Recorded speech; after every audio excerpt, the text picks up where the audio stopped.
Em nome do Pai, do Filho e do Espírito Santo, amém, queridos irmãos, neste domingo 17 de Pentecostes, vemos como o Senhor apresenta o primeiro e o maior mandamento em resposta a uma pergunta que era uma tentação. E o Senhor diz-nos, é amar a Deus com todo o nosso coração, com toda a nossa alma e com todo o nosso espírito.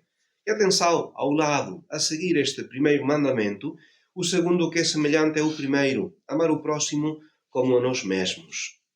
Destes dois mandamentos pendem toda a lei e os profetas, isto é, indica Nosso Senhor como tudo na vida cristã se resume neste duplo mandamento. O que é que às vezes o contraste das coisas ajuda a compreender o valor, da afirmação. E talvez é melhor pensar no que é contrário ao amor para compreender este amor, o ódio. O ódio a Deus é o primeiro e o maior de todos os pecados. Porquê? Porque a gravidade de uma culpa avalia-se pelo grau de aversão a Deus e que atinge o seu máximo nesta recusa frontal de Deus Nosso Senhor. O melhor expoente desta terrível paixão é o demónio. Assim como Deus é amor, o diabo é ódio. Ódio puro. Um ódio que nunca acaba. Um ódio que o consome no seu interior e que constitui no demónio realmente o motivo de todas as suas intenções. O demónio odeia profundamente a Deus. Sabe que não pode atingi-lo diretamente e então dirige todo o seu rancor para as criaturas que são a imagem do seu Criador e que podem obter o que ele tal miseravelmente perdeu. Mas o seu negro desígnio é tornar-nos miseráveis para sempre, tal como ele é. É afastar-nos de Deus, desse Deus infinitamente bom, infinitamente amável, cuja privação lhe é tão sensível e que lhe causa realmente esta separação definitiva, um tormento ininterrupto. Se pode haver ódio contra Deus, e de facto há pessoas que odeiam Deus e a Igreja, digamos que também pode apresentar-se este ódio contra o segundo mandamento, tão importante como o primeiro. O ódio contra o nosso próximo. Por parte de um católico, é complicado, difícil, não será um ódio assim tão direto que desejemos o mal ao nosso próximo. Mas quantas vezes este ódio contra o nosso próximo se apresenta diluído em forma de antipatias que não estamos dispostos a renunciar. Há pessoas que não gostamos e não fazemos o esforço realmente por vencer a nossa antipatia.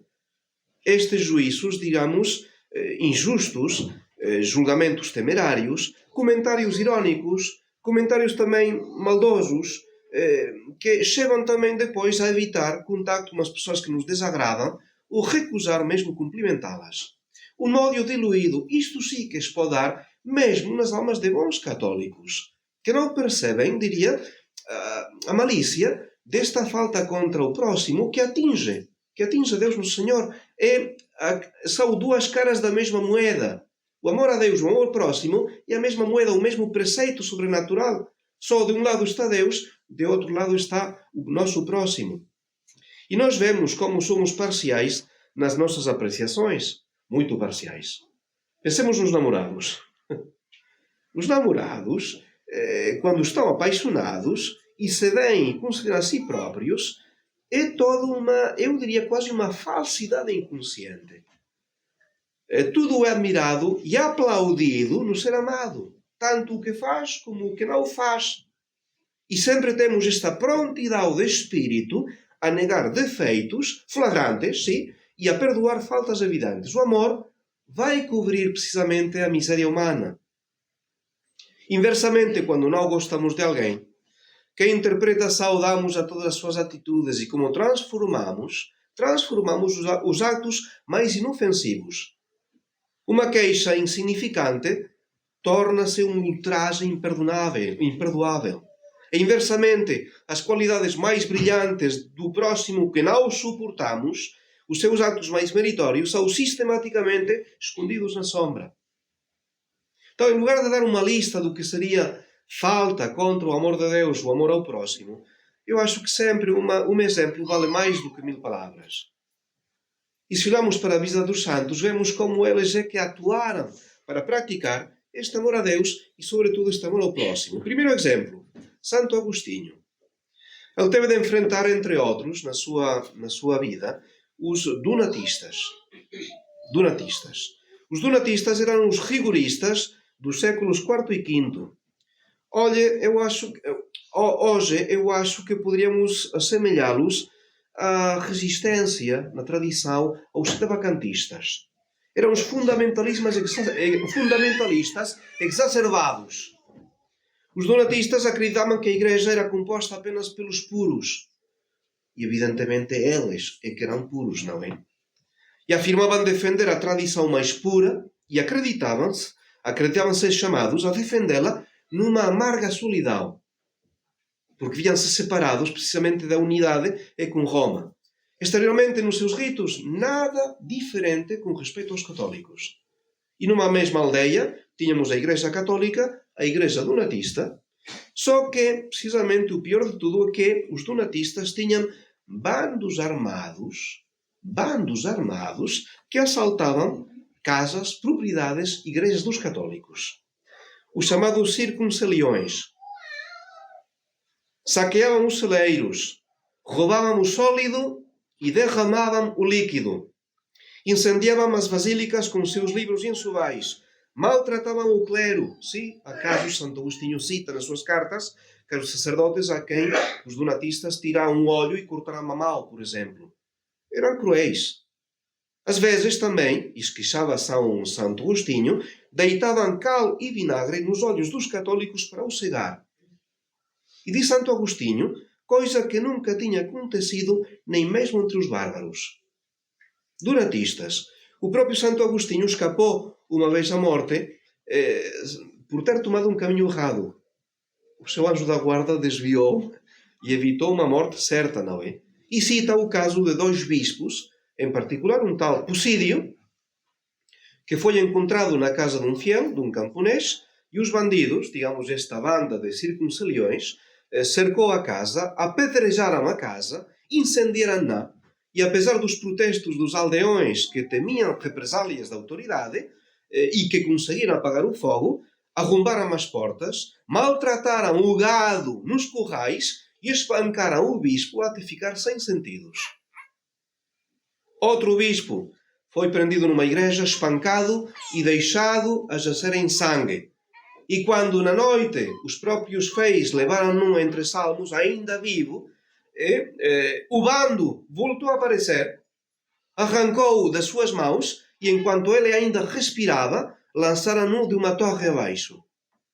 E o infeliz caiu sobre um monte de esterco e foi encontrado por um pobre homem que veio por acaso, diz o autor, libertar a sua barriga. Aí é que chamou a mulher, chamou os fiéis e conseguiram precisamente que o bispo escapasse à vida. Então, situações muito violentas na época de Santo Agostinho. E apesar destes crimes e atitudes, o tom de Agostinho para os simpáticos foi sempre firme, mas cortês. Sempre cortês. A sua conduta, mesmo nos seus apelos à justiça, porque apelou à justiça, foi sempre digna de um bispo, opondo-se resolutamente à violência contra os hereges. Há uma atitude que é a católica e nós devemos de saber dar o exemplo. Se calhar também, o autor que eu lia disse, talvez foi porque sabia, por experiência própria, o que por vezes pode custar a descoberta da verdade, não é? Santo Agostinho. Há outro exemplo mais próximo, digamos já para a nossa vida de todos os dias. Já sabem que na vida de Santa Teresinha, do Menino Jesus, parece que ela sentia uma antipatia natural por uma irmã que, diz a santa, tinha o dom de a desagradar em tudo. Há pessoas assim que não suportamos. A simples presença já é motivo de descomposição interior, não é? Não conseguimos lidar com tal ou qual pessoa. E Santa Teresinha do Menino Jesus, no convento em que é fechado, não há saída, não podem evitar o contacto, tinha uma destas irmãs que tinha o dom de a desagradar em tudo. Para não os deixar dominar pelos seus sentimentos, procurou, diz a santa, fazer por esta irmã o que faria pela pessoa mais querida. Sempre que a encontrava, rezava por ela. É uma boa solução. Quando temos alguém realmente na ponto de mira, nós rezamos por ela. Uma Ave Maria. É uma boa reação sobrenatural para não deixarmos levar pelas antipatias. Então isto tentava rezar por ela quando a encontrava. Não contente com isso, procurava prestar-lhe todos os serviços que podia. E quando era tentada a responder-lhe bruscamente, dava-lhe o sorriso mais amável. E muitas vezes, quando sentia mais violentamente tentada, atenção, os santos não são de plástico, não são de madeira, não são insensíveis. Havia momentos em que sentia violentamente tentada. Então, para que ela não se apercebesse da minha luta interior, fugia como um soldado desertor. Fugia como um soldado desertor. E então afirma a santa, confessa que este meio, talvez não muito honroso, deu-lhe um grande resultado. Mas vemos nos santos precisamente estas vitórias da caridade. Há mais outro exemplo, menos conhecido. Tratava-se de uma irmã que na oração, no convento, no momento da oração em comum, não parava de agitar o seu terço, com o seguinte barulho. E a santa ficava descolocada por este barulhinho.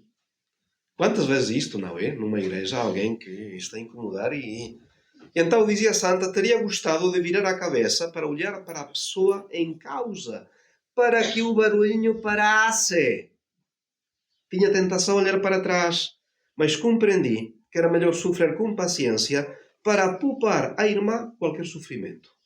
Não por causa de mim, que não suporto o barulho, para evitar que ela fique indisposta comigo. E acrescenta, tentei ficar quieta, mas às vezes transpirava. E a minha oração era de sofrimento e de luta. No mosteiro, é claro, todos os detalhes tomam uma amplitude e uma malícia e uma magnitude extraordinária, não é? Estão sempre a fazer a mesma vida com as mesmas pessoas, qualquer detalhe é realmente... Bom, isto, para ela, acabou por ser realmente um momento em que transpirava e a sua oração era de sofrimento e de luta. Tentei afeiçoar-me a este ruído desagradável e, em vez de me esforçar por não ouvir, o que era impossível, ouvia-o com atenção como se fosse um concerto maravilhoso. E a minha oração, que não era certamente de quietude, não era uma oração de quietude, reduzia-se a oferecer este concerto a Jesus. Mas vemos como os santos aplicavam concretamente o preceito da caridade, não é? Se o ódio é o que mais nos faz parecer como o demónio, o amor sobrenatural da caridade é o que mais nos assemelha ao nosso Pai Celestial.